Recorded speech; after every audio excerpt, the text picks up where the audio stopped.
लेकिन अब सवाल मेरा ये, मुझे लगता है अभिषेक को आना चाहिए कि साहब अगर चुनावी मुद्दों में भ्रष्टाचार का मुद्दा हावी होगा तो फिर सियासी नफा नुकसान के लिहाज से किसका फायदा किसका नुकसान? देखिए, ये एक नैरेटिव लगातार बनाया जा रहा है और ये नैरेटिव जो बीजेपी कर रही है उसके पीछे उसका नैरेटिव यही है कि ये तो एक बहुत पुराना बैकलॉग है इनके करप्शन का और उस पर हम कार्रवाई कर रहे हैं। लेकिन बात वही है कि नए किरदार आते जा रहे हैं मगर नाटक पुराना चल रहा है। जो आपसे मैं बात करता राहत इंदौरी साहब के शेयर की, तो ये कंटिन्यू एक प्रक्रिया है।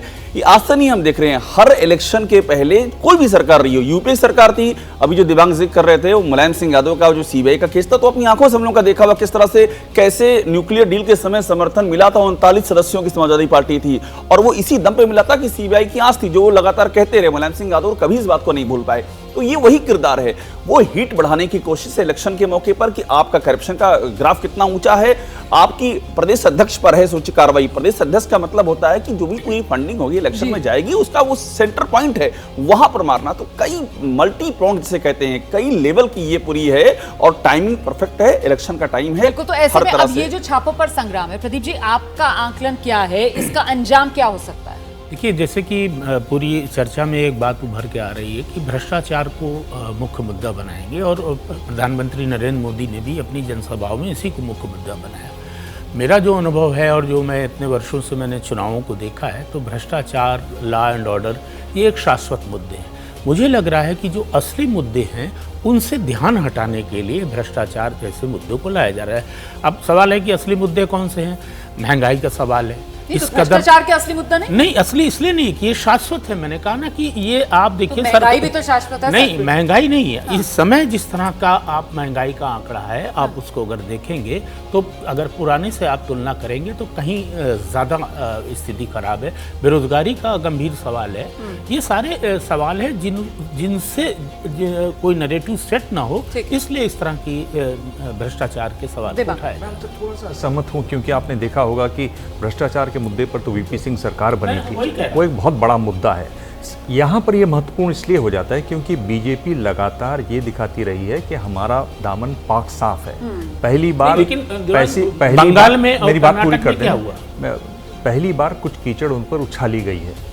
अब वो अपने दाग को उनके दाग से कम गहरा दिखाना चाहते हैं। मेरे ख्याल से एक बड़ी कोशिश है वो ये भी है, इसलिए हम ईडी सीबीआई ये जानते हुए भी कि कुछ अति हो रही है, वो लगातार इसको करेंगे क्योंकि वो उनका एक बड़ा मुद्दा है और वो 24 का जो चुनाव है वो उनकी नज़र में है। ठीक है, तो मतलब समीर जी, वो अपनी लकीर लंबी करने की बजाय दूसरे वाले की लकीर जो है वो मिटाकर छोटी कर दो।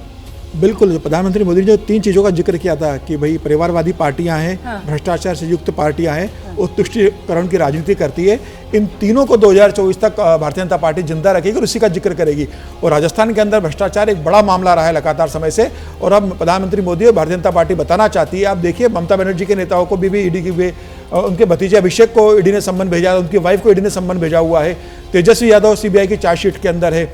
तो मुझे ऐसा लग रहा है कि बताना चाहते हैं कि आप कितना भी गठबंधन कर लो, इंडिया गठबंधन बना लो, ये सारे भ्रष्टाचारों का गठबंधन है।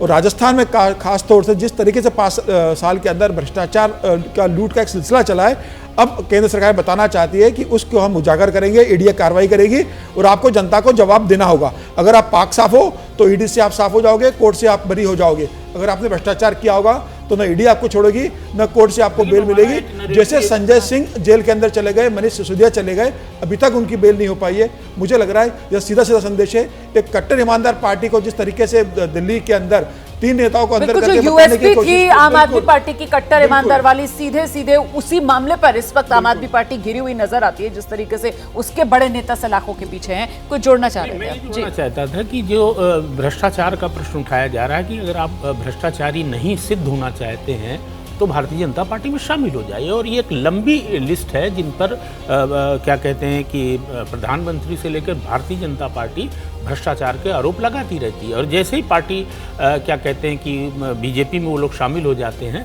तो साफ सुथरे इंसान बन जाते हैं। ये भी एक पहलू बार बार जो चर्चा में आता है, जिसका आप जिक्र कर रहे थे कि साहब ऐसी कौन सी वॉशिंग मशीन बीजेपी के मुख्यालय में है कि जिन पर आरोप लग रहे होते हैं भ्रष्टाचार के, जैसे ही वो बीजेपी में शामिल हो जाते हैं वो धुलकर पाक साफ हो जाते हैं। खैर,